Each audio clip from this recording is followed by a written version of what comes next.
Lucy enters the attorney's office with a pounding heart. Her sister Jessica and brother-in-law Troy sit smugly across from Mr. Winters, the family attorney. 5 years of estrangement, and suddenly she's back because of her parents' unexpected deaths. They told everyone she'd moved on, their polite way of saying she abandoned them. Lucy only came out of respect, expecting nothing.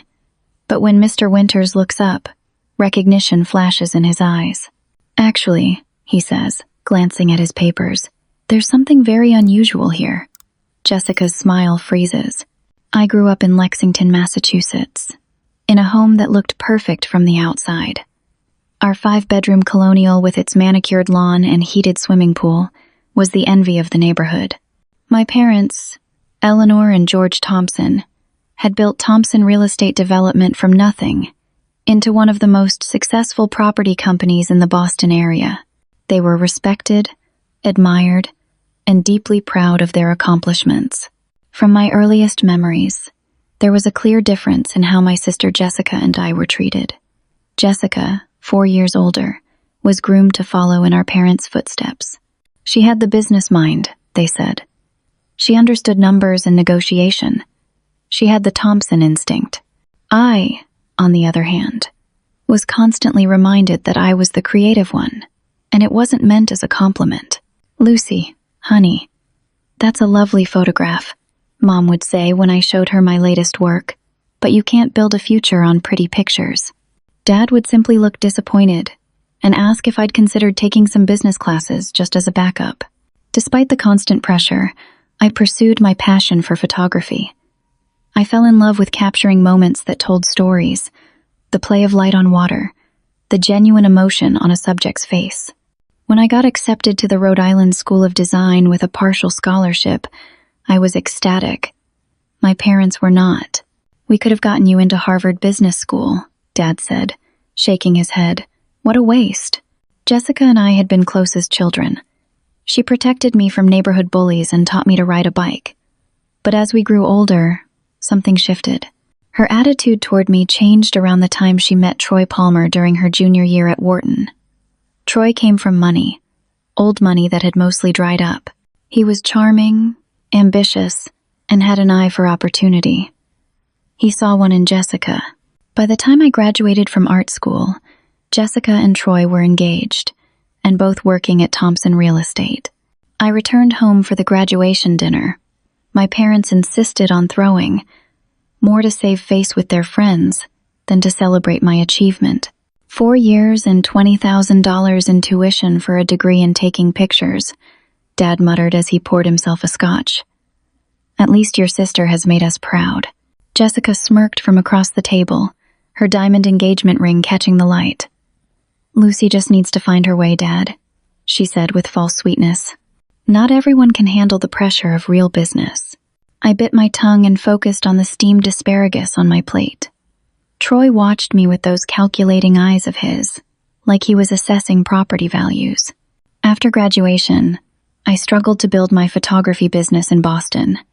I took wedding gigs, corporate headshots, anything to pay the bills. I'd call home once a week, trying to maintain a connection, but conversations with my parents always left me feeling inadequate. Jessica's wedding to Troy was a lavish affair at the Boston Harbor Hotel. 600 guests, a 10-piece band, and a dress from a designer whose name everyone recognized. I served as bridesmaid, forcing a smile as I watched my sister officially join the family business in more ways than one. "Now we have a son too," Dad beamed, clapping Troy on the back during his toast. "Someone who truly understands what we've built." I felt Troy's eyes on me throughout the reception. Later, when we were alone near the bar, he made his position clear. "Just so we're on the same page, Lucy," he said, swirling the ice in his whiskey. "Jessica and I are taking over when your parents retire. There's no place for you in Thompson Real Estate. Not that you'd want it anyway, right? You've got your little camera thing." I wanted to throw my champagne in his face, but instead smiled tightly. "Congratulations, Troy. You two deserve each other." The real trouble began 3 months after the wedding. I'd sent my parents tickets to my first gallery showing in Cambridge. They'd promised to come, and I'd been nervously excited to show them my work in a professional setting. But they never showed. When I called the next day, Mom sounded confused. "Gallery showing? Lucy, if you'd invited us, of course we would have come. I sent you tickets, Mom. We talked about it last week." "No, honey. We spoke about Jessica and Troy's housewarming, not a gallery. Are you mixing things up again?" This pattern repeated. Invitations mysteriously never arrived. Messages I left were never received. Conversations I'd had with my parents were somehow misremembered, with details changed to make me seem flaky, unreliable, or ungrateful. One day, I arrived unannounced at my parents' home, determined to understand what was happening. As I pulled into the driveway, I saw Jessica leaving. She looked startled to see me. "Lucy, what are you doing here? Coming to see Mom and Dad? Is that a problem?" She forced a smile. "Of course not. They're in the sunroom. I found them reading the newspaper, looking surprised by my visit. We chatted awkwardly until Dad mentioned something about me not returning his calls about a family dinner the previous weekend." "What calls?" "I never got any messages from you," I said. Mom frowned. "George called you 3 times, and I sent several texts. Jessica said you told her you were too busy with a photo shoot."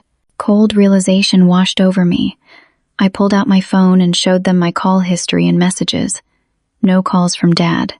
No texts from Mom. "Jessica told you I said that?" "I haven't spoken to Jessica in 2 weeks. My parents exchanged uncomfortable glances. "Lucy, please don't start this again," Mom sighed. "Jessica has no reason to lie about something so trivial." But it wasn't trivial. It was calculated, and it was working. Later that week, I convinced Dad to meet me for lunch, alone. Over sandwiches, I tried to explain my suspicions. "Dad, I think Jessica is deliberately coming between us. Messages disappearing, plans changing. It's not coincidence." He put down his sandwich and looked at me with disappointment. "This jealousy isn't attractive, Lucy. Your sister has always supported you, even when your choices have been questionable. She and Troy are working 60-hour weeks to help grow the company that will support this family for generations, while you're taking pictures of homeless people for art shows that lose money. My last exhibition raised $12,000 for housing initiatives," I said, fighting back tears. "And Thompson Real Estate closed a $22 million development last month," he countered. "I'm proud of your charitable work, but it's a hobby, not a career." That night, Jessica called me. "Dad told me about your little conspiracy theory," she said, her voice dripping with false concern. "Lucy, I'm worried about you. This paranoia isn't healthy." "Stop gaslighting me," I snapped. "I know what you're doing." "And what exactly am I doing? Trying to steal your place in the family business you've made clear you want nothing to do with? Trying to turn our parents against their precious artistic daughter? Get real, Lucy. You did this to yourself by choosing your path.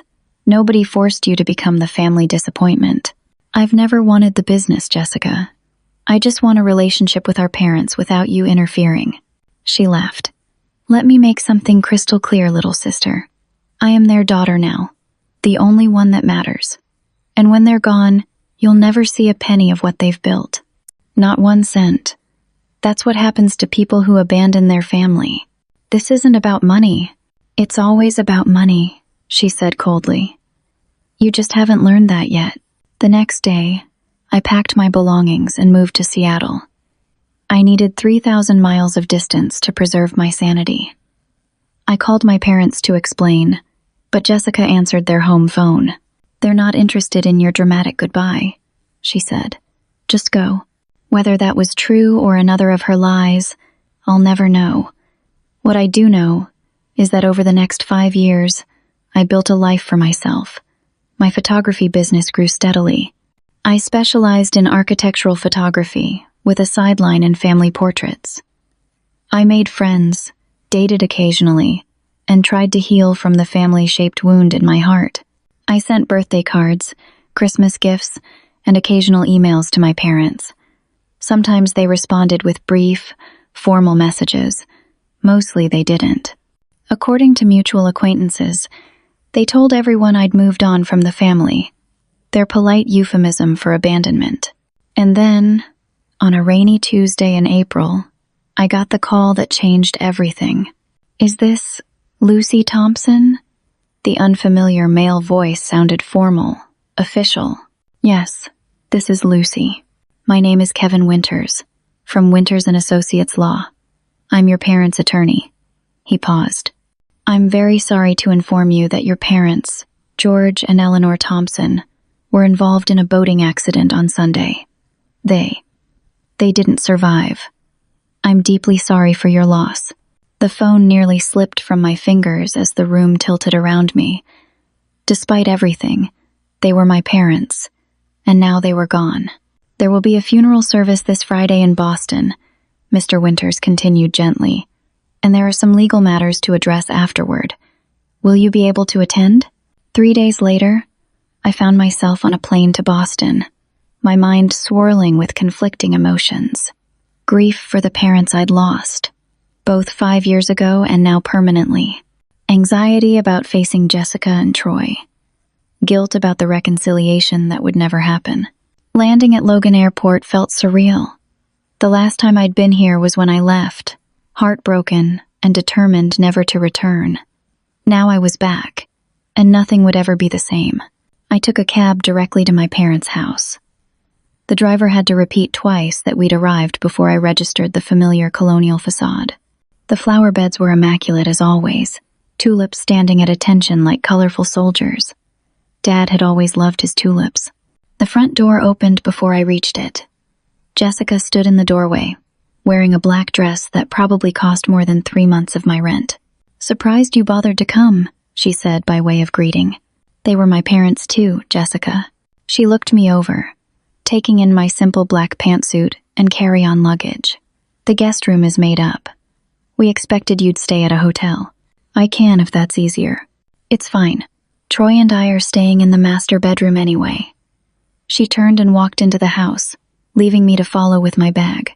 The home I grew up in felt foreign now.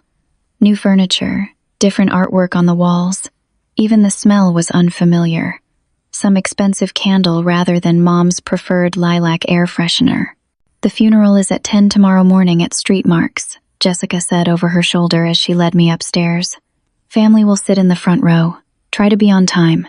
The guest room, formerly my bedroom, had been completely redecorated. No trace remained of the teenager who had lived there, dreaming of becoming a photographer. I set my bag on the pristine cream duvet and fought back tears. That evening, I wandered downstairs to find Troy and Jessica in hushed conversation in the kitchen. They fell silent when I entered. "There's leftover salmon in the fridge if you're hungry," Jessica said, not quite meeting my eyes. "Thanks. Have the police said anything more about the accident?" I asked. Troy answered quickly. "Just a tragic accident. The boat capsized in bad weather. They weren't wearing life jackets." "That doesn't sound like Dad," I said slowly. "He was always fanatic about safety on the water." "People get careless as they age," Troy replied, shooting Jessica a look I couldn't interpret. "The memorial service will be private, family only. The reading of the will is scheduled for Monday with Kevin Winters." "I'm not expecting anything," I said truthfully. "I just came to say goodbye." Jessica's smile didn't reach her eyes. "That's for the best." The funeral was a blur of black clothes, solemn faces, and whispered condolences, many accompanied by curious stares in my direction. I overheard fragments of conversations. "That's the younger daughter." "Yes, the one who left. I heard she abandoned the family years ago. Such a shame she couldn't reconcile before it was too late." I stood beside Jessica in the receiving line, accepting sympathies from people who had known my parents for decades. Business associates, country club friends, distant relatives. Many seemed surprised to see me. "Lucy? My goodness, we thought you were in Europe or something," said my mother's cousin Barbara, embracing me stiffly. "Your mother always said you'd moved on to better things." "I've been in Seattle," I corrected her gently, "building my photography business." "Oh, well, that's nice. Your parents were so proud of what Jessica and Troy have accomplished with the company, such a comfort to them in their later years. After the service, as people gathered at the house for the reception, I escaped to the backyard gazebo, my childhood retreat. I was surprised to find someone already there. Lucy Thompson. Been a long time. I recognized Abby Carson immediately, despite the 5 years since I'd seen her. My best friend from kindergarten through high school. She'd been like a sister to me. A real sister, unlike Jessica. Abby. I hugged her tightly, feeling the first genuine emotion since arriving in Boston. I didn't see you at the service. I sat in the back. Wasn't sure how welcome I'd be. Your sister and I aren't exactly friendly these days. What happened? Abby glanced toward the house. Let's just say when you left, Jessica made sure anyone associated with you got frozen out too. Plus, my accounting firm did some work for Thompson Real Estate until Troy took over the financial side. There were disagreements about methods. What kind of disagreements? The kind that made me recommend my firm stop working with them. She squeezed my hand. Listen, I'm sorry about your parents.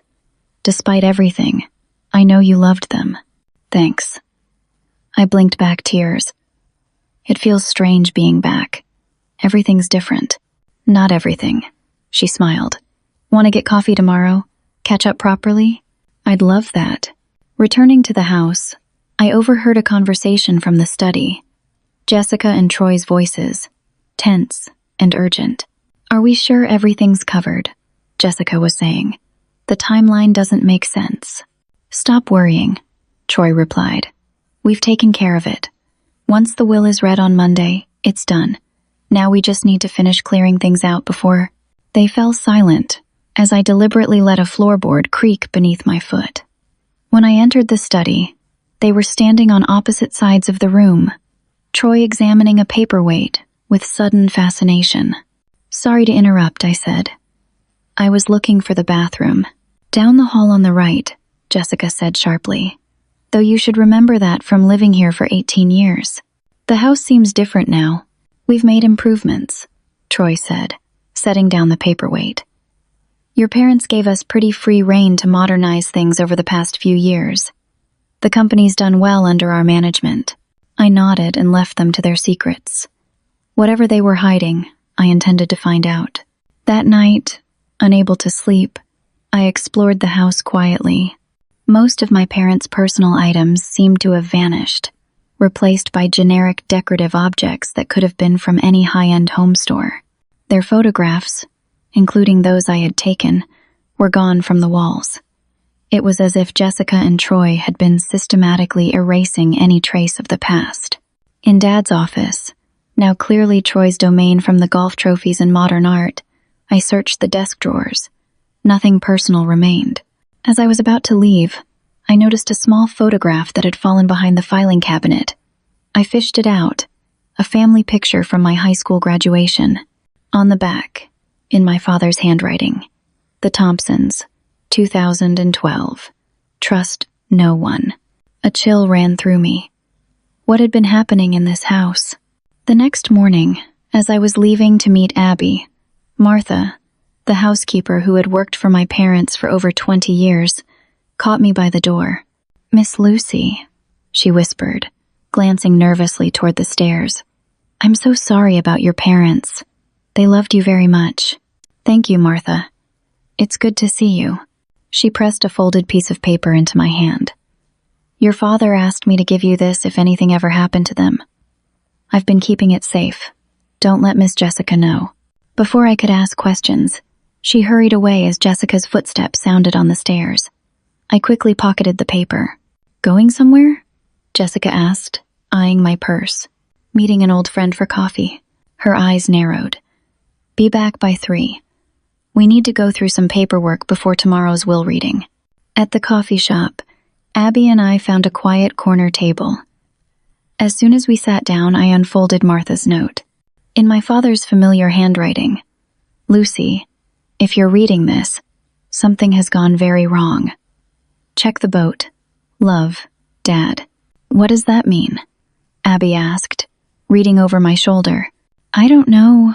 Dad was meticulous about his boat. Troy said the accident happened because they weren't wearing life jackets, but that doesn't sound like Dad at all. Lucy, Abby said carefully, there have been rumors about Thompson Real Estate for months. Projects abandoned halfway, contractors not getting paid, investors pulling out. The company's reputation has tanked since Jessica and Troy took over day-to-day operations. What are you saying? I'm saying your parents were asking questions. My former colleague Steve had lunch with your dad about 2 months ago. Your dad was concerned about financial irregularities. He was talking about bringing in a forensic accountant. Cold dread pooled in my stomach, and then they died in a convenient accident. I'm not saying it wasn't an accident, Abby cautioned, but the timing is suspicious. Martha got fired this morning, I blurted. Jessica told her they're downsizing staff now that our parents are gone. Abby reached across the table and squeezed my hand. Lucy, be careful. Whatever's going on, Jessica and Troy won't want you digging into it. As I returned to the house, I noticed Troy watching me from the upstairs window. His expression made my skin crawl. I had the distinct feeling I was walking into something far more dangerous than family drama. The next morning, I drove to Martha's small apartment in Somerville. She answered the door in a bathrobe, clearly surprised to see me. Miss Lucy, you shouldn't be here. I need to understand what's happening, Martha. What did my father mean about checking the boat? She ushered me inside, checking the hallway before closing the door. Her apartment was small but immaculate, filled with religious figurines and family photos. Your parents changed these past months, she said, sitting across from me at her tiny kitchen table, very worried, making phone calls late at night. Your father was looking through old financial records, staying up until 2 or 3 in the morning. Was this after Jessica and Troy took over more of the business? Martha nodded. Mr. Thompson told me they discovered money missing. Large amounts. He suspected Mr. Troy but had no proof. She leaned forward. The week before the accident, they visited the lawyer. Mr. Thompson was very upset afterward. He wrote that note to you the same day. And the boat? He was obsessive about checking it before every trip. Safety equipment, weather conditions, everything. Miss Jessica and Mr. Troy invited them out that Sunday. It was unusual.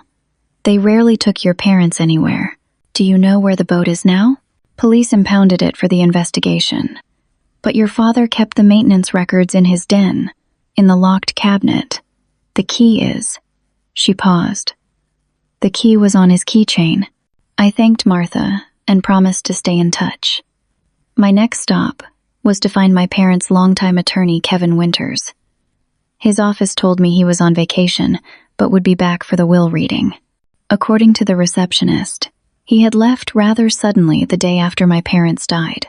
Following a hunch, I drove to my parents' boat club in Marblehead. The harbor master, Pete, had known my family for years.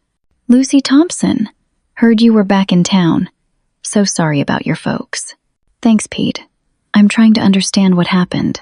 Did you see my parents the day of the accident? He scratched his weathered neck. Sure did. They came down early, around 7. Your dad did his usual safety check. I remember thinking they seemed tense, not their usual selves. Was anyone with them? Your sister and her husband arrived later. They all left around 9. He shook his head sadly. Coast Guard found the boat capsized around noon. Terrible tragedy.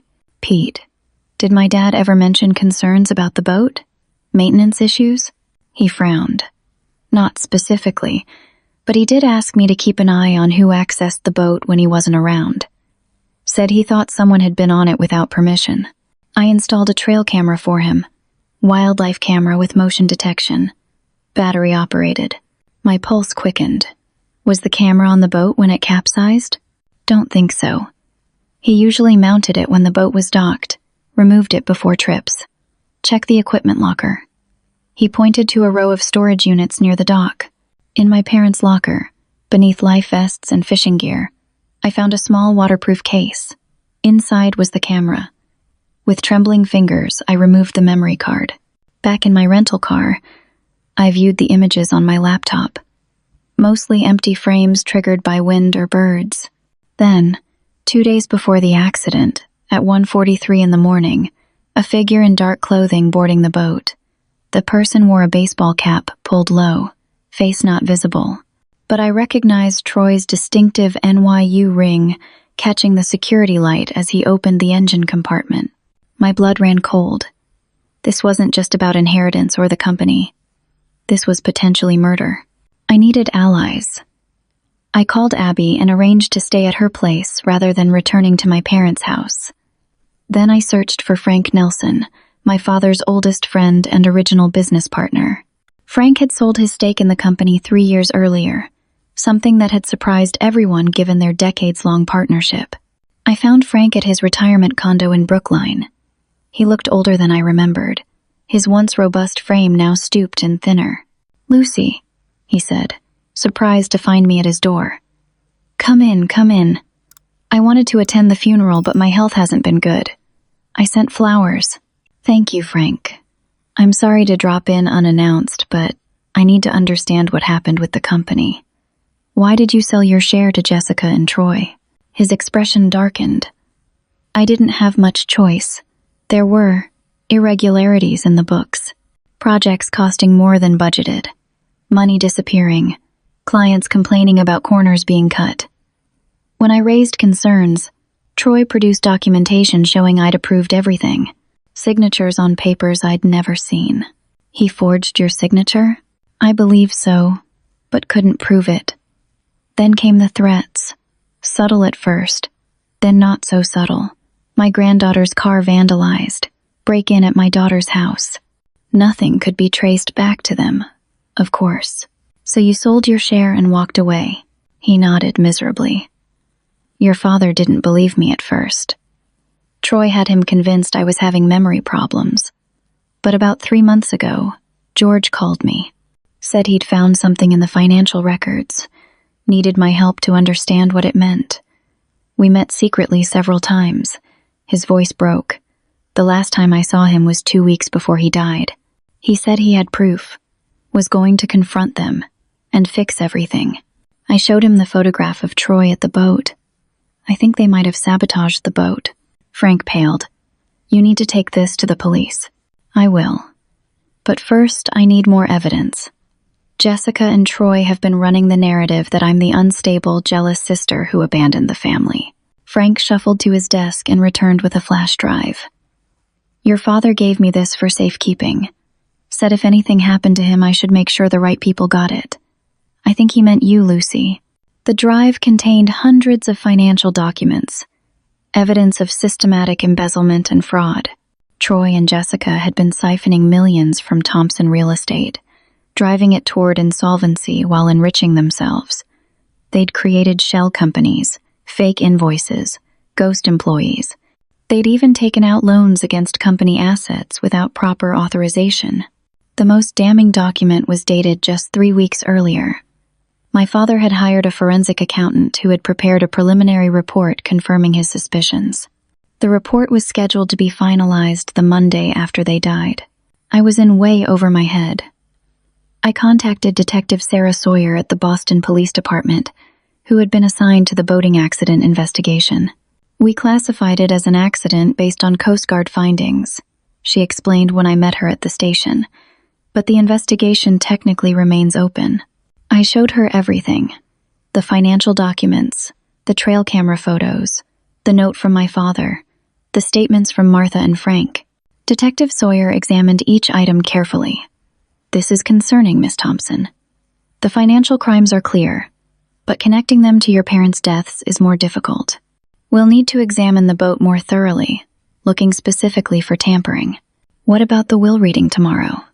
Should I even go?" "Absolutely go," she said firmly. "Act normal. If your sister and brother-in-law are involved, we don't want to tip them off yet." I still needed to find Kevin Winters. Using contacts in the photography world, I discovered he owned a vacation cabin in Vermont. 3 hours of driving later, I knocked on the door of a modest lakeside cottage. A disheveled Kevin Winters, looking nothing like the polished attorney I remembered, opened the door and nearly collapsed at the sight of me. "Lucy Thompson," he whispered. glancing fearfully over his shoulder. "You shouldn't be here." Mr. Winters tried to close the door, but I wedged my foot in the gap. "I need to know what happened to my parents," I insisted. "Why did you suddenly leave town after their death? What are you afraid of?" He looked defeated. "Come in, quickly." The cabin's interior was Spartan, but neat, except for the dining table covered with legal papers and an open bottle of scotch. "I've been your family's attorney for 22 years, he began, pouring himself a generous drink with shaking hands. "Your parents trusted me completely, and you ran away right after they died." His face crumpled. "I'm not proud of it, but when I heard about the accident, I panicked. Your father had visited me just days before, extremely agitated. He had evidence that Jessica and Troy had been systematically looting the company." I nodded. "I found the financial records." "Then you know how bad it is. They've stolen nearly $15 million over 3 years. Your father discovered it and was devastated, not just by the theft, but by Jessica's betrayal." "What did he do about it?" Winters took a long sip of scotch. "He and your mother came to my office. They wanted to change their will immediately." My heart pounded. "Change it how?" "The original will split everything evenly between you and Jessica, with Troy having no direct claim. But after discovering the fraud, they created a new will. It explicitly disinherits Jessica due to her criminal actions and names you as the sole heir to everything: the estate, the company, all assets." I sat down heavily. "So at tomorrow's will reading—" "That's the problem," Winters interrupted. "There are 2 wills. After your parents died, Troy came to my office. He said if I produced the new will, I would face the same accident as your parents. He said they'd planted evidence implicating me in the financial fraud. So you ran." He nodded miserably. "I took the new will and fled. I'm not proud of it, but I was terrified."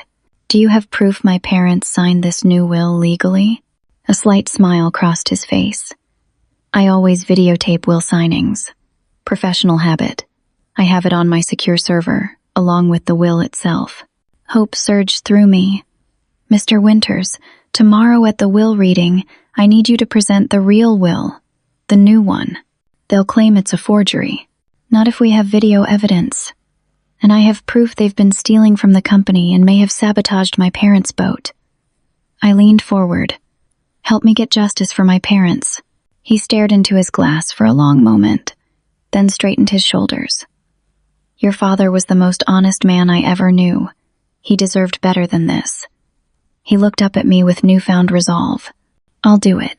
Back in Boston that evening, I coordinated with Detective Sawyer. The police would need more time to build a case for sabotage, but the financial crimes were clear-cut. Investigators would be standing by during the will reading, ready to move if things went south. I spent the night at Abby's apartment, sorting through the evidence and preparing for what would likely be a confrontational day. Around midnight, my phone pinged with a text from an unknown number. "Drop it, or you'll regret it. Last warning." The next morning, my rental car had a slashed tire. "They're getting nervous," Abby observed as we waited for roadside assistance. "Good," I replied, surprising myself with my own determination. "They should be." We arrived at Winter's office 15 minutes before the scheduled reading. The small conference room was already nearly full. Jessica and Troy sat at one end of the table, looking confident. Several of my parents' siblings and cousins occupied other chairs. All eyes turned to me as I entered. "Nice of you to join us," Jessica said coldly, "though I'm not sure why you bothered." I took a seat directly across from her. "I'm here to honor our parents' wishes, whatever they may be." Troy smirked. Always the dutiful daughter, 5 years too late. Mr. Winters entered, looking remarkably composed compared to yesterday. He carried a leather portfolio and a laptop. After expressing condolences and explaining the purpose of the meeting, he opened the portfolio. "I'll be reading the last will and testament of George and Eleanor Thompson, dated March 10th, 2 years ago." He began reading the document. A standard will that divided the estate equally between Jessica and me, with Jessica receiving controlling interest in Thompson real estate. Jessica's smile grew increasingly smug as Winters read. Troy placed his hand over hers on the table, wedding rings gleaming under the fluorescent lights. When Winters finished, Jessica stood up. Thank you, Kevin. If there's nothing else? Actually, Winters interrupted, there is something else. He reached into his briefcase and produced another document. I also have here a more recent will, executed by George and Eleanor Thompson, just 8 days before their deaths. The room went silent. Jessica sank back into her chair, the color draining from her face. Troy's hand tightened visibly over hers. That's impossible, Troy said sharply. We were with George and Eleanor every day that week. They never mentioned updating their will. Nevertheless, I have it here, properly signed and witnessed. Winters adjusted his glasses. Would you like me to read it? This is ridiculous, Jessica snapped. Any so-called new will is obviously a forgery. My parents would never change their wishes without discussing it with me. That's what I thought too, Winters replied evenly, which is why I follow standard practice and videotape all will signings. He opened his laptop. Would anyone like to see the video before I continue? Troy half rose from his chair. This is outrageous. We don't need to. I'd like to see it, I interrupted. Winters turned the laptop so everyone could view the screen and pressed play.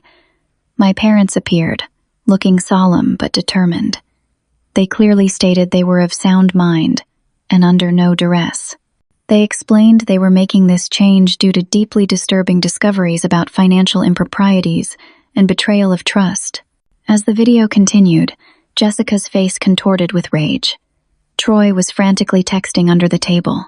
When the video ended, Winters began reading the new will. And so, having discovered evidence of systematic theft and fraud committed against our company and family by our daughter Jessica Thompson Palmer and her husband Troy Palmer, we hereby explicitly disinherit Jessica Thompson Palmer. We leave our entire estate, including all property, financial assets, and 100% ownership of Thompson Real Estate Development, to our daughter Lucy Thompson, who has demonstrated integrity and moral character throughout her life. The room erupted in shocked murmurs. Jessica shot to her feet. This is absurd. They were confused, manipulated. Lucy obviously got to them somehow, fed them lies about us. The will includes detailed references to specific fraudulent transactions. Winters continued calmly.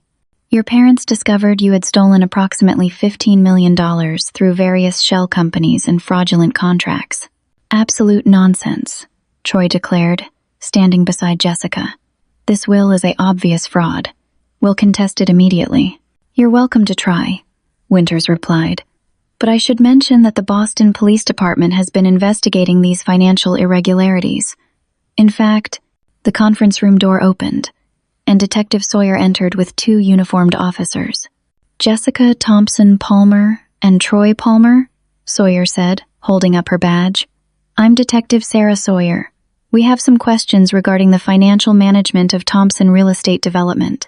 We also have concerns about your potential involvement in the deaths of George and Eleanor Thompson.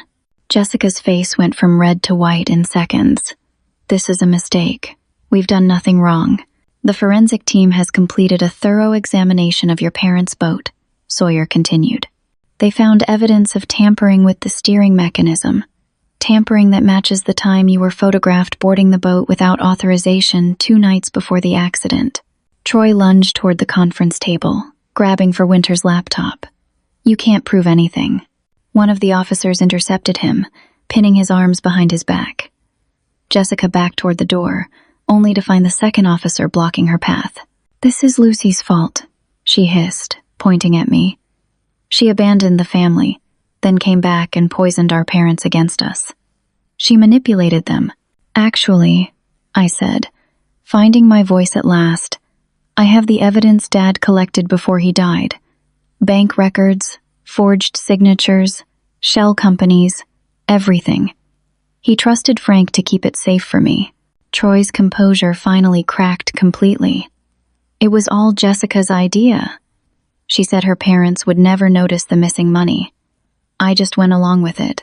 Jessica whirled on him, You lying bastard. The boat was your idea. You said it would look like an accident.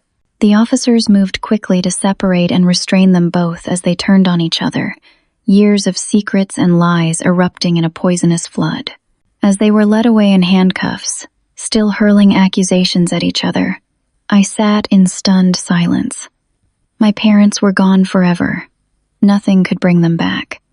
But at least now, the truth was known. Mr. Winters placed a gentle hand on my shoulder. Your parents left a letter for you with the will. Would you like to read it now, or would you prefer some privacy? I took the envelope with trembling hands. Thank you. I'll read it later. For now, all I could feel was a hollow victory. I had inherited everything, and nothing that truly mattered. The days following the will reading were a whirlwind. Jessica and Troy were released on bail pending further investigation, but the damage was done. Their carefully constructed facade had crumbled in spectacular fashion, revealing the rot beneath. I moved into a hotel, unable to face staying in my parents' house, now legally my house, with the memory of their absence so fresh. There was too much to process, too many decisions to make. Kevin Winters helped me understand the full scope of my inheritance.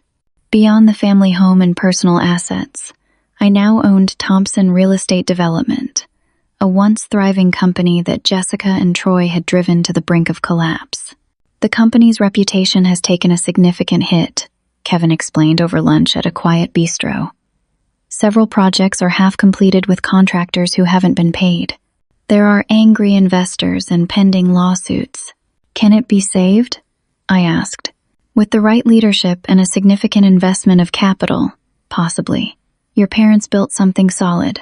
The foundation is still there. I spent the next week meeting with key employees, many of whom had been with my parents for decades. Their loyalty had been rewarded with lies and financial instability under Jessica and Troy's management. Carol Davis, the longtime office manager, had tears in her eyes when I walked into headquarters for the first time. Lucy, you look so much like your mother, she said, embracing me. We've all been so worried about the company. Your parents built this place like a family. I know nothing about real estate development, I admitted. But you know about integrity, she replied firmly. That's what's been missing. Through Carol and other loyal employees, I began to understand the extent of the damage. Jessica and Troy had cut corners on materials, ignored safety regulations, and alienated longtime business partners. They had fired anyone who questioned their methods and replaced them with friends who looked the other way. I arranged meetings with the major clients who had been affected, assuring them that changes were coming. I contacted the contractors who hadn't been paid, promising to review each case personally. It was overwhelming, but necessary. One evening, I finally felt ready to return to the family home. As I walked through the silent rooms, I realized how much Jessica had altered the space, erasing our parents' tastes and preferences. I found myself in Dad's study, the one room that still held traces of him in the leather chair, worn to the shape of his body, and the collection of nautical maps on the wall. I sat at his desk and opened the letter Kevin had given me. My mother's handwriting filled the page. Dearest Lucy, if you're reading this, something has happened to us before we could make things right with you. We were wrong, so terribly wrong. We let Jessica come between us, believed her lies because they were easier than facing the truth about her. By the time we realized what was happening with the company, so much damage had been done. Your father discovered the financial discrepancies by accident. We were devastated not just by the theft, but by the betrayal. Jessica and Troy had been systematically destroying everything we built, all while turning us against you. We tried to contact you several times in recent months, but now believe those attempts were intercepted. We hired a private investigator who confirmed you were doing well in Seattle, building your photography business. We were so proud when we saw your work featured in Architectural Digest. We changed our will because it was the right thing to do, but more importantly, we wanted to reconcile with you. We plan to fly to Seattle next month, to beg your forgiveness in person. Lucy, you were always the heart of this family, even when we were too blind to see it. We are so sorry for the pain we caused you. We love you more than words can express. If something has happened to us before we could tell you this in person, please know that our greatest regret was losing you. With all our love, Mom and Dad. I clutched the letter to my chest, finally allowing myself to weep for everything lost. The parents who had realized their mistake too late, the reconciliation that would never happen, the years of estrangement that could never be reclaimed. The next morning, I woke to the sound of breaking glass. Someone had thrown a brick through the front window, with a note attached. "You'll regret this." I called Detective Sawyer immediately. "They're getting desperate," she said after examining the brick. "The financial crimes investigation is proceeding. We're still building the case on the boat tampering, but the evidence is compelling. Keep your doors locked and your security system armed." Later that day, I received a call from my photography studio in Seattle. The space had been vandalized overnight. Equipment destroyed, prints ruined. The message, "Back off," was spray-painted across my display wall. I moved in with Abby temporarily, fearing what Jessica and Troy might do next. The police increased patrols around both properties, but couldn't provide round-the-clock protection.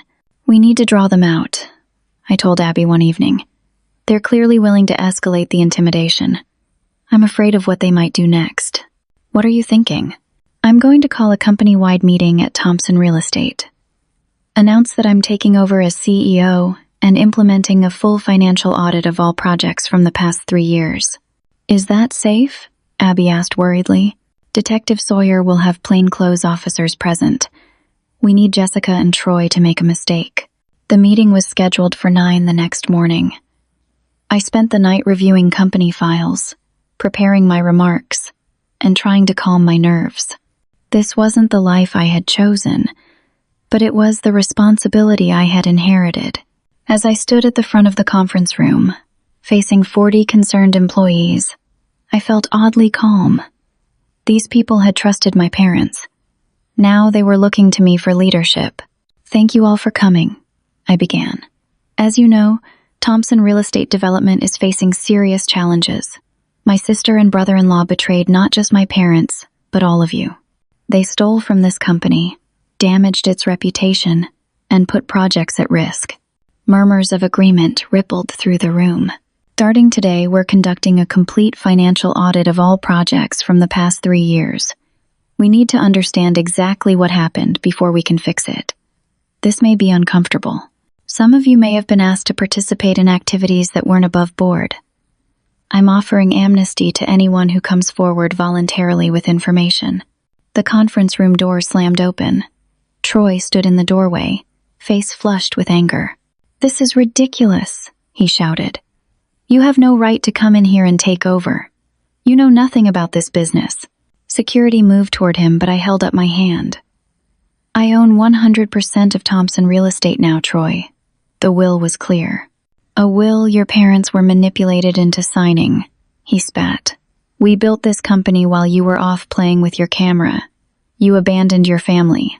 My parents discovered you had stolen $15 million, I said calmly. "That's why they changed their will." Employees gasped, staring at Troy with shock and disgust. "You can't prove anything," he said, but his confidence was visibly wavering. "Actually, I can. The forensic accountant my father hired completed his report. The police have everything they need to prosecute you for fraud, embezzlement, and possibly murder." Troy's face went white. "Murder?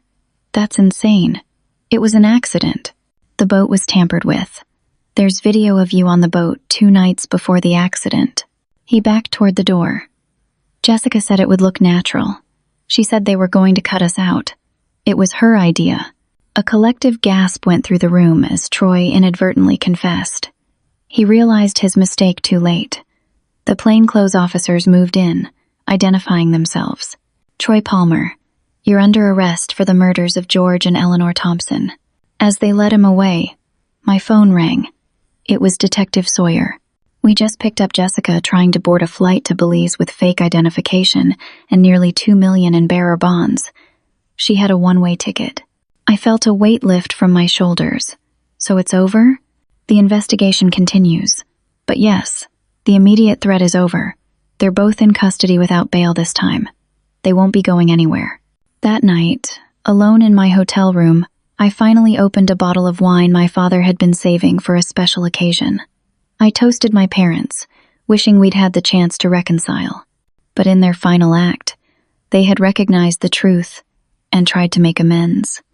It wasn't enough, but it was something to hold on to. My phone rang. A Seattle number I didn't recognize. "Is this Lucy Thompson?" a man's voice asked. "This is Mark Davidson from Pacific Northwest Architecture magazine. We're doing a feature on emerging architectural photographers, and your name keeps coming up. Would you be interested in an interview?" I looked down at my parents' letter on the nightstand. "Actually, I'm in Boston right now, dealing with a family situation, but I'd love to talk when I return to Seattle." "Family comes first," Mark said. "The feature isn't running until summer. Take the time you need." After hanging up, I realized I had a decision to make. My life and career were in Seattle, but my family legacy was here in Boston. What would I do with Thompson Real Estate? Sell it? Try to run it remotely? Move back? For the first time in years, I allowed myself to think of Boston as home again.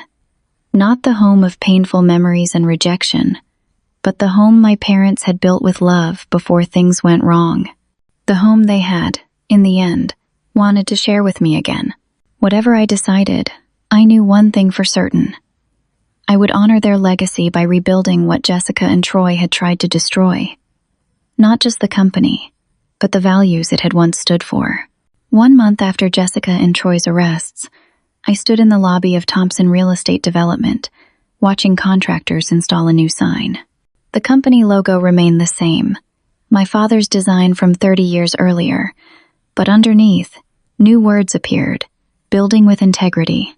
Since 1988. The past weeks had been exhausting but productive. With Kevin Winter's help, I had assembled a team of financial and legal experts to assess the company's position. The news wasn't great, but it wasn't fatal either. With proper management and some capital investment, Thompson Real Estate could recover. Carol Davis approached as I admired the new signage. "The preliminary audit results are in. You were right about the Westfield project. They were using substandard materials and pocketing the difference. Can we fix it? It'll cost nearly $800,000 to bring it up to code. But yes," I nodded. "Make it happen. I want all affected projects remediated, whatever the cost. We need to rebuild trust." "The team appreciates your commitment," Carol said. "Most of us thought the company was done for when the scandal broke." "So did I admitted. "But it's worth saving." My phone buzzed with a text from Detective Sawyer. Prosecutor offering plea deals. Jessica and Troy pointing fingers at each other. Trial dates being set. Keep your calendar open. The criminal case was proceeding, with both Jessica and Troy facing multiple felony charges. The investigation into my parents' deaths had uncovered damning evidence. Troy's DNA on the tampered steering mechanism, Jessica's online searches for undetectable boat accidents, and financial transfers to offshore accounts the day before the incident. I had decided to stay in Boston, at least until the trials concluded. I'd temporarily relocated my photography business, focusing on architectural work for Thompson's legitimate projects, while overseeing the company's rehabilitation. It wasn't the life I'd planned, but I found unexpected fulfillment in preserving my parents' legacy. The preliminary hearing was scheduled for 2 o'clock. I arrived at the courthouse to find Kevin Winters waiting on the steps. "You don't have to attend these proceedings," he reminded me gently. "It can be difficult to hear the details discussed so clinically." "I need to be here," I replied, "for my parents." Inside, the courtroom was already crowded with reporters and spectators. This case had captivated Boston. The wealthy real estate family destroyed by greed, the prodigal daughter returning to save the company.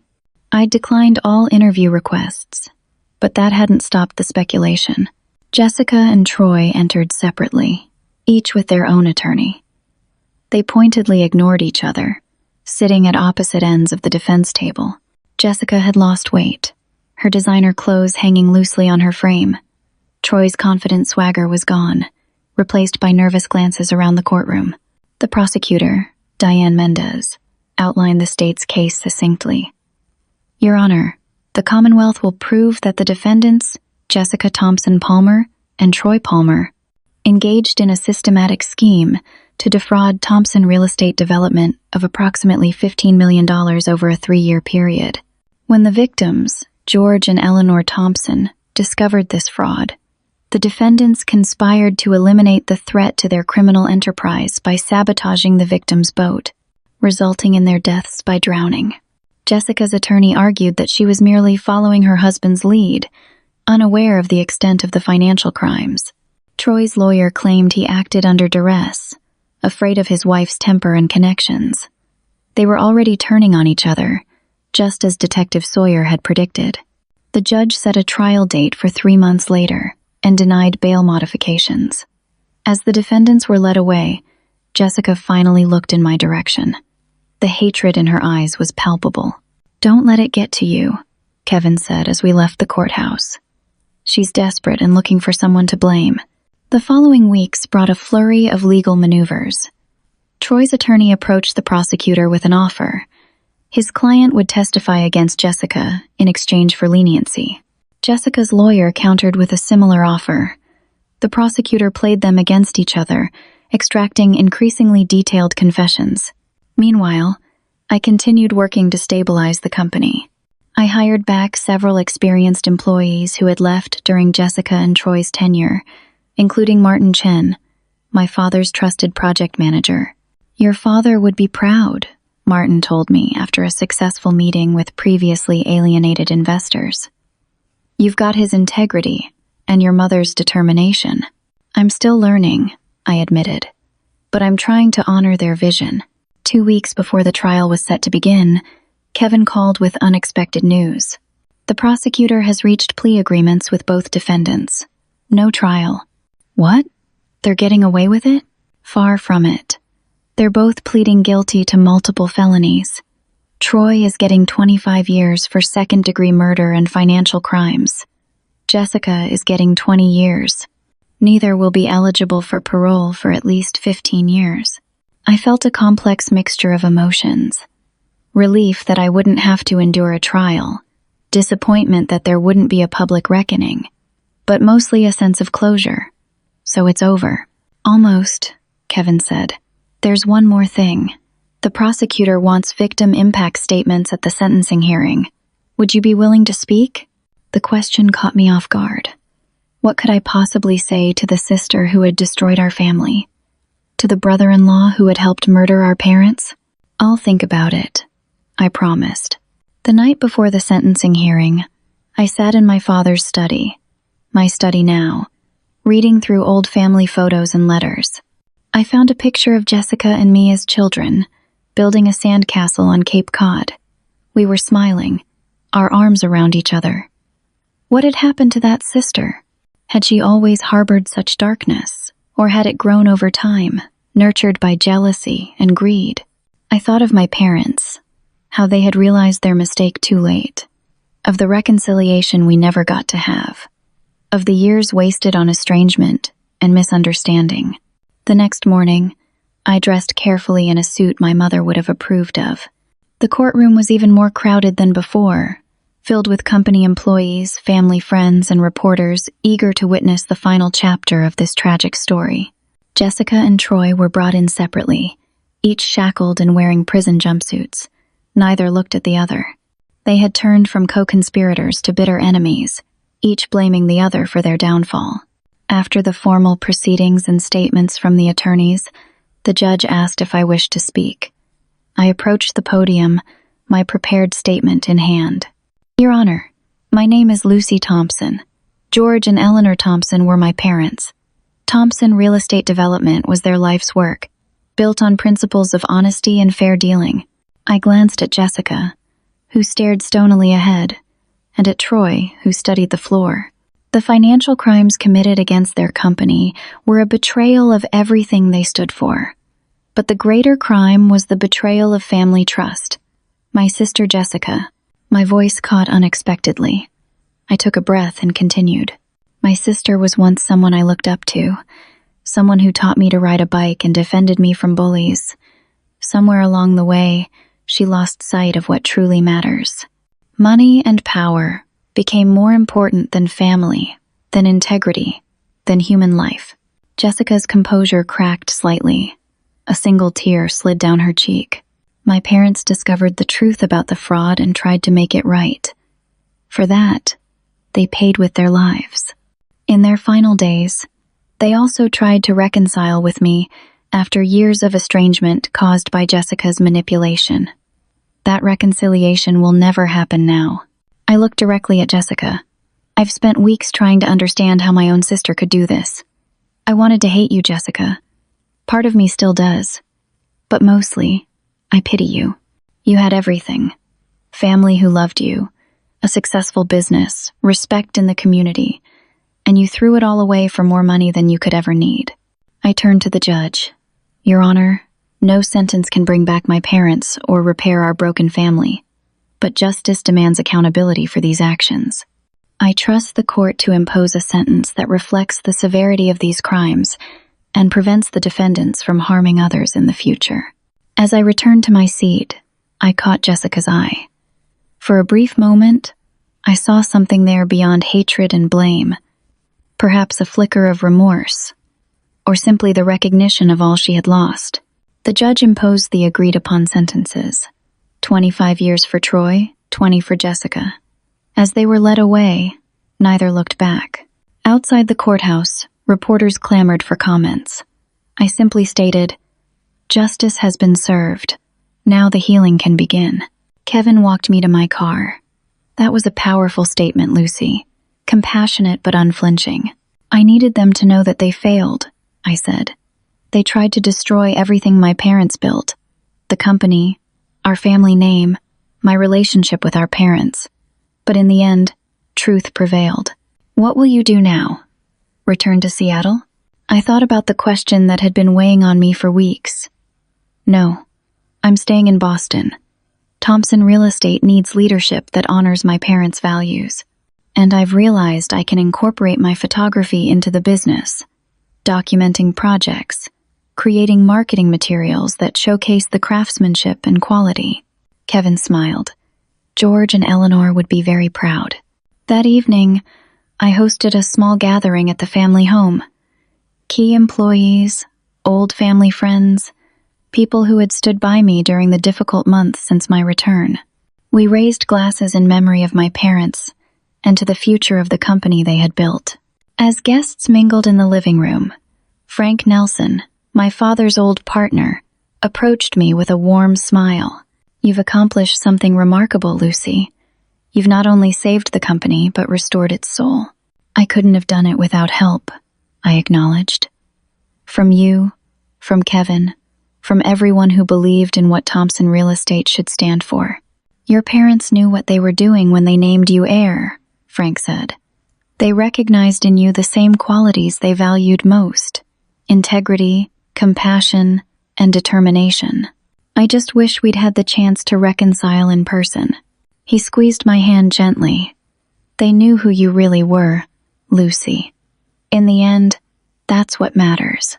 Looking around at the gathering, at the community my parents had built, and that I was now responsible for, I felt a sense of purpose, stronger than anything I'd experienced before.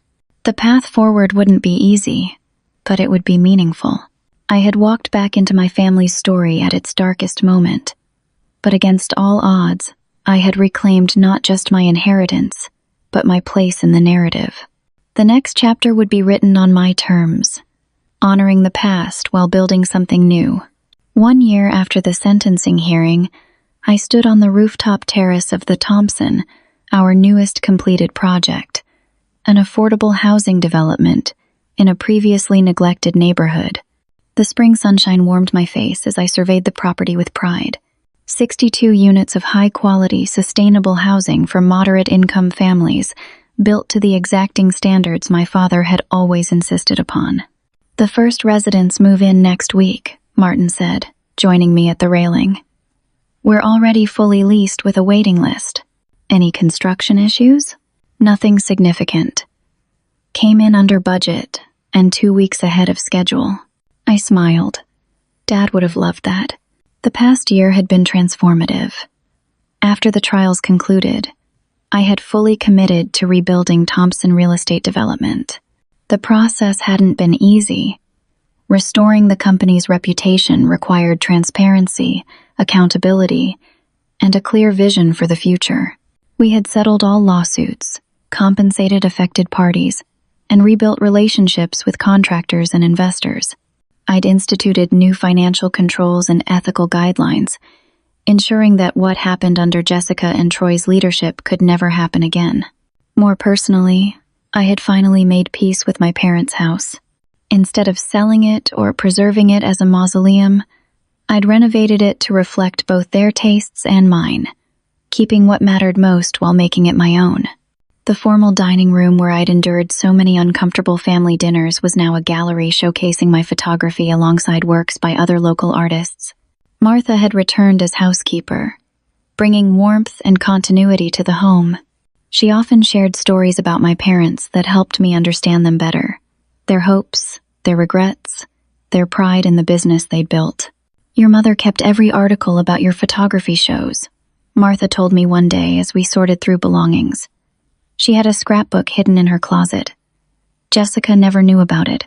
These small revelations helped heal the wounds of estrangement, allowing me to forgive my parents for believing Jessica's lies and to forgive myself for staying away so long.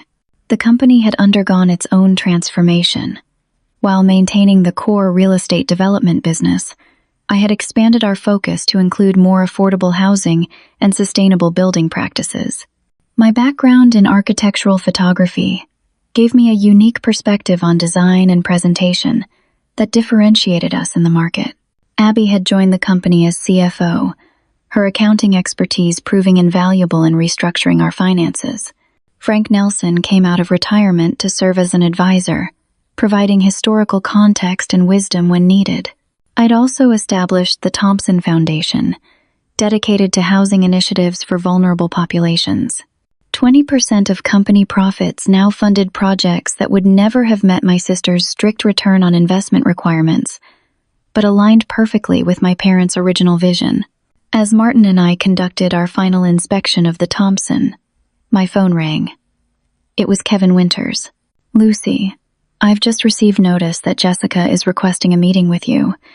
It's completely your choice, whether to accept." My stomach tightened. I hadn't seen or spoken to my sister since the sentencing. Did she say why? Her attorney mentioned something about closure and making amends, but I'm skeptical.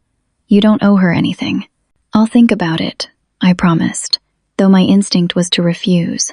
That evening, I discussed the request with Abby over dinner at my home. "You've worked so hard to move forward," she cautioned. "Why open old wounds?" "Part of me is curious," I admitted. "Not for reconciliation. That's impossible after what she did. But maybe for understanding. Just be careful," Abby warned. "Jessica manipulated everyone for years. This could be another game." After careful consideration, I agreed to a monitored meeting at the Women's Correctional Facility, where Jessica was serving her sentence. Kevin insisted on accompanying me, concerned about both my emotional and legal well-being. The prison visiting room was stark and institutional, nothing like the elegant spaces Jessica had once occupied. When she was brought in wearing a standard-issue uniform, I barely recognized her. The perfectly maintained hair and manicured nails were gone. She looked older, subdued, and surprisingly fragile. "Thank you for coming," she said as she sat across from me, a guard standing nearby. "I wasn't sure you would." "I'm not sure why I did," I replied honestly. She seemed to struggle with where to begin. "How is the company?" "Recovered. Growing again. We just completed an affordable housing project." A ghost of a smile crossed her face. "Dad's dream project. He talked about it for years, but Troy and I always shot it down as unprofitable. It's breaking even financially, but doing a lot of good." She nodded, then fell silent again. I waited, refusing to make this easier for her. "Lucy, I've had a lot of time to think in here, she finally continued, about what I did, about why I did it. I've been working with a therapist, trying to understand how I became this person. And? What profound insights have you gained? I couldn't keep the edge from my voice. I was jealous of you, she said simply. Always. You had this freedom I never felt. Mom and Dad had such clear expectations for me. The business degree, joining the company, carrying on the legacy. You got to pursue your passion. They had the same expectations for me, I countered. I just refused to comply. That's the difference. You had the courage to disappoint them. I never did. She picked at a loose thread on her sleeve. Then Troy came along, and he saw how desperate I was for approval. He used that. Don't blame Troy for your choices, Jessica.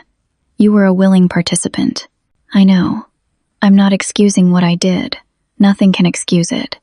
Her eyes filled with tears. What happened to the boat? It wasn't supposed to go that far. Troy said it would just strand them, force them to reconsider the new will. But he lied to me, just like he lied to everyone. I felt cold anger rising. You're still minimizing your role. The prosecutor had your internet searches, Jessica. Undetectable boat accidents. Drowning investigation techniques. This wasn't Troy's plan that went wrong. It was a murder you both planned. She flinched but didn't deny it. I've lost everything. My freedom, my reputation, any chance at a normal life. But the worst loss is knowing what I did to our parents. To you. To our family. What do you want from me, Jessica? Forgiveness? Understanding? It's too late for that. I don't expect forgiveness. I don't deserve it. She wiped her eyes with the back of her hand. I just wanted you to know that I recognize the magnitude of what I did. The company was never worth what it cost. Nothing was. We sat in silence for several moments. I had imagined this conversation many times, sometimes with rage, sometimes with cold satisfaction at her downfall. But the reality was simply sad. Two sisters who had once built sandcastles together, now separated by crimes that could never be undone. What happened to us, Jessica? How did we end up here? She shook her head slowly. I made a series of choices, each one taking me further from who I should have been. The first dishonest financial report. The first lie to Dad. The first time I deleted your message. Each step made the next one easier. As our allotted time drew to a close, she asked hesitantly, would you consider visiting again someday? Not soon, but someday? I considered the question carefully. I don't know, Jessica. I can't promise that. She nodded, accepting this boundary. The company is where it belongs now, with someone who understands what it was meant to be. As Kevin and I drove away from the prison, I felt unexpectedly lighter, not from reconciliation, that remained impossible, but from the clarity of having faced the past directly. Are you okay? Kevin asked. Yes, I think I am. For the first time, I spoke with the real Jessica, not the person she pretended to be all those years. It doesn't change anything, but it helps me understand. The following week, I held a company-wide meeting to unveil our 5-year strategic plan. Standing at the podium in the conference room, the same room where I had confronted Troy a year earlier, I looked out at the faces of people who had become not just colleagues but partners in rebuilding something meaningful. Thompson Real Estate was founded on the principle that development should benefit communities, not just investors, I began. My parents believed in building spaces where people could thrive. Homes, businesses, public areas that enhanced quality of life. Over the years, that vision became obscured by greed and shortcuts. I gestured to the plans displayed on the screen behind me. This is our recommitment to that original vision. 5 major projects that balance profitability with purpose. Sustainable materials, fair labor practices, accessible design, and community input at every stage. The response was enthusiastic, with many longtime employees visibly moved by the return to core values. After the formal presentation, Carol approached me. Your father once told me his greatest achievement wasn't the buildings or the money, she said. It was creating something that would outlast him, something that represented his values in the world. You've given him that legacy back. That evening, I walked through the quiet offices after everyone had gone home. In the lobby, I stopped before the wall of project photos, buildings that had shaped Boston's skyline over 3 decades. Among them now hung photographs I had taken of our newest developments, my artistic vision complementing my parents' entrepreneurial legacy. I had never expected this path. 5 years ago, I had left Boston believing I would never return, never reconcile with my family, never have a place in the company my parents had built. Now, against all odds, I stood at the helm of that company, guiding it back to its foundational principles while integrating my own strengths and vision. The journey had been painful, marked by loss and betrayal. But through it all, I had discovered resilience I never knew I possessed and purpose in honoring my parents' true legacy, not just of business success, but of integrity and community impact. As I turned off the lobby lights, I caught my reflection in the darkened window, a woman who had walked through fire and emerged stronger, wiser, more compassionate. My parents had recognized something in me that I hadn't seen in myself, the ability to preserve what was valuable while having the courage to chart a new course. In their final act of love, they had entrusted me with everything they valued, through forgiveness. Of them, of myself, though never of Jessica and Troy's unforgivable actions.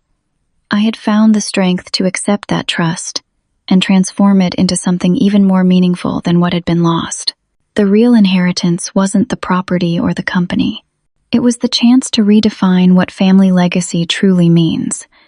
Not blind loyalty or superficial success, but a commitment to values that endure beyond any individual life. In that understanding, I had found not just justice, but peace. Have you ever had to stand up for what's right, even when it was difficult? I'd love to hear your experiences in the comments below. Sometimes the hardest paths lead to the most meaningful destinations. If this story resonated with you, please like, subscribe, and share it with someone who might need to hear that truth eventually comes to light. Thank you for joining me on this journey, and I hope whatever challenges you're facing, you find the strength to overcome them with integrity and purpose.